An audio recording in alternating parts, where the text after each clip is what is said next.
Madame la présidente, monsieur le ministre, mes chers collègues, alors que commence la COP26 à Glasgow, en Écosse, où la France tente d'affirmer une place de chef de file, nous étudions ici, malgré les quelques imperfections du texte, un texte qui place notre pays et nos concitoyens parmi les précurseurs sur le sujet de l'empreinte environnementale du numérique. Nous démarrons un mouvement qui doit en inspirer d'autres. Cette proposition de loi est le fruit d'un travail, le mot a été dit tout à l'heure, d'une aventure parlementaire débutée au Sénat par une mission d'information sur la transition numérique écologique. Et nous l'avons étudiée en première lecture. Et puis, il y a eu aussi les débats lors du projet de loi Résilience et Climat.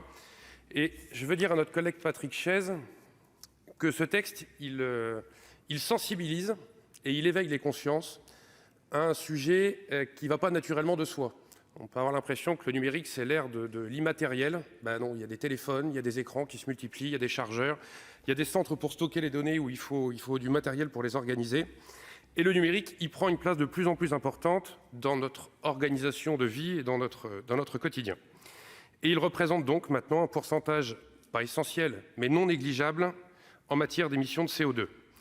Et nous nous dirigeons vers une consommation encore plus importante. Il était nécessaire d'agir.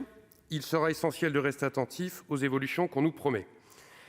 Le numérique doit être envisagé comme un avantage dans la transition écologique et la lutte contre le changement climatique.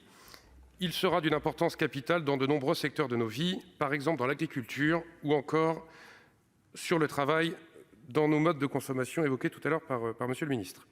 Nous devons encourager les innovations et la recherche dans le secteur du numérique, notamment celles qui rendent possible la sobriété de consommation, mais aussi de fabrication des produits numériques. Bien loin d'être un effet négatif dans notre chemin vers la neutralité carbone, nous devons en faire un atout.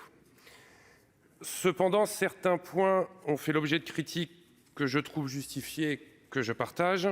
Je veux parler du fameux article sur l'exonération pour copie privée sur les produits reconditionnés. On a un peu de mal à suivre. L'idée, c'est de minimiser l'empreinte numérique. Donc, reconditionner l'appareil, ça permet à l'appareil de vivre plus longtemps. Et donc, en théorie, qu'il y ait moins de production de téléphones. Et dans le même temps, on crée une redevance sur le reconditionnement.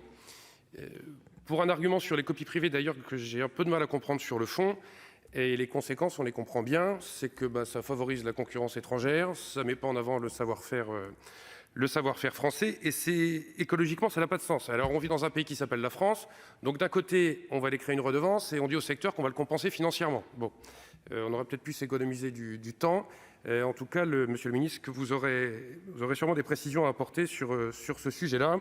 J'en termine en disant que même si ce texte, comme l'a dit monsieur Chaize, laisse un goût d'inachevé, il marque des avancées majeures.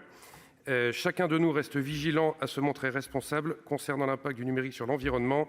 Malgré des points perfectibles, le groupe Les Indépendants votera évidemment en faveur de cette PPL qui permet d'avoir de réelles avancées. Je vous remercie de votre attention.